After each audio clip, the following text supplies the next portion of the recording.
In this week's lesson, we're going to learn by looking. We're going to look at photo books, published photo books, and I have included several of my favorite photo books for you to look at and to pull some ideas that you might like to use in your own photo book. So as you're looking at these books, I want you to ask these questions. What is the format? What pages, how are the pages laid out? Are the images grouped and sequenced in such a way that it supports the content of the book? Does the design and layout enhance the viewing experience? What do you want your photo book to look like? What design elements will you use? So now is the fun part. Go to the library or a bookstore, or maybe your collection, your friend's collection, and review some photo books. I've included several of my favorites, and hopefully you can find these and look at these. Some by Irving Penn, and the iconic The Americans by Robert Frank. Cape Cod Light is beautiful, Joel Meyerowitz, and Under the Looking Glass by Olivia Parker. There's Minor White and William Christenberry, and Joel Sternfeld you should really take a look at his work. And we have also Richard Avedon. These are just beautiful books, and I hope you can find some of these to review. There's also Annie Leibovitz and Jeff Jacobson, The Last Roll, and of course, Duane Michals. You must really try to find a Duane Michals book to review. So, okay, let's talk about design. What is the best format for your book? Is it portrait, landscape, or square? This is a book that I've designed of my photographs inside Brooklyn. It's a portrait format going up and down. And I'm going to illustrate how I've used different layouts within this portrait format.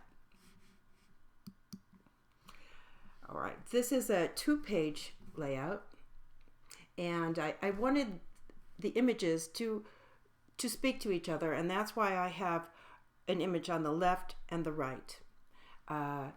Also notice too, I've left a big border around the images. This is a single page spread.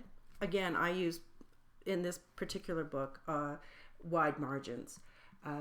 It's a single page spread. I chose that to enhance the flow and the pace of the book, hoping that perhaps the viewer would stop and just consider the one image rather than the two images, which creates a dialogue, which we want, but sometimes we want just the viewer to focus on one image. So think about this. Here we have, again, a single page spread with a full bleed to the edge. And here we have a double page spread, a full bleed to the edge. When you're doing a double page spread, you really pay attention to where the center of the image is. You don't want it to interrupt any important information in the image. And again, another double page spread that I feel works is a single image across the double page, and but the image reads well and nothing important has been interrupted.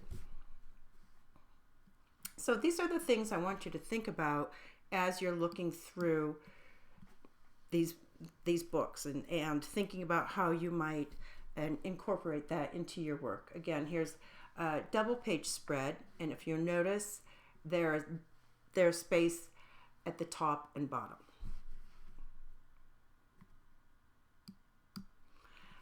I've included some links here to some videos that are relevant to what we're talking about here. There's a video of Joel Sternfeld as he's publishing a book in Germany, working with a publisher, talking about decisions that he's making in his design. There's a short video called My Dakota, which is an artist actually talking about her book as the pages flip. And then again, the Jeff Jacobson video on the final roll.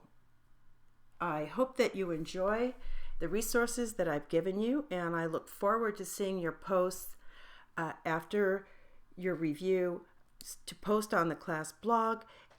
Tell me and the class what books that you reviewed and what parts of them you felt worked, and perhaps maybe some ideas that you are going to be using in your photo book project. If you have any questions, please email me, and enjoy your perusal through these books.